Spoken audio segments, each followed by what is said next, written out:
What's up, everybody? It's Chris. We got a few things we're packing up tonight to ship out tomorrow. A couple things that sold on Depop and Mercari.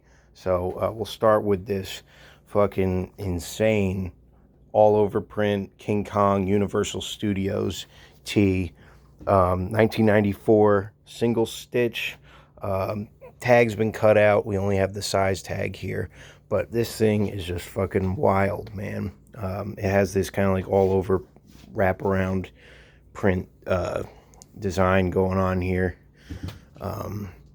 This sold on Depop today for $95 shipped. I was hoping to get a little more out of it, closer to like 120, but I've been sitting on it for a couple months, and it was time to let it go. And it's going to another vintage reseller. So glad it's going to someone who will appreciate it. But yeah, this thing is just fucking crazy, dude. It's like fits like a double XL. Fit me very well. Honestly, I probably should have held on to it for a little longer. Maybe wore it out a couple times, but and then flip on the back, and it's got the Thomas's English Muffins collab here. It's just the most random branding on the back that you just would never expect. But you can really see the design. This like zigzag thing going on is pretty sick. Yeah, this piece is just fucking wild, dude. One of my favorite pieces that I've found. So yeah, and this is going out. So sad to see it go, but we made some decent money on it.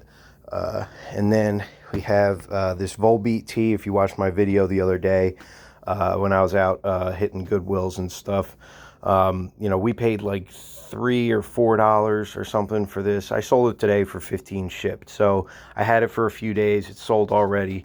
Small money flips, but that's what I predicted. Small money, but easy money flips. Just a newer band shirt, 2014 tour, Volbeat. And that's it.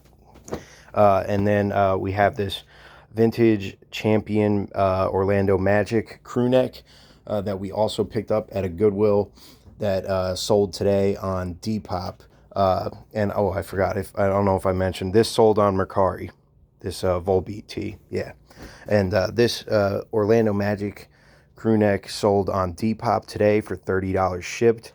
I paid like $3 and change for it at a Goodwill.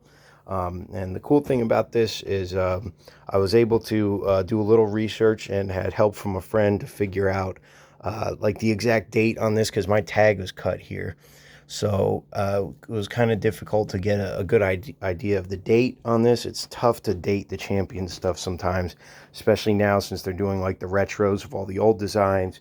They're even copying the style of the tags. So if you get a piece that has a tag cut, man, it can be really tough trying to figure that out. But just from the overall feel of this, I knew that it was going to be closer to like late 90s, like early 2000s. But it is potentially earlier than that. I was able to, a friend of mine matched this to one that her father had, but it was the New York Knicks version.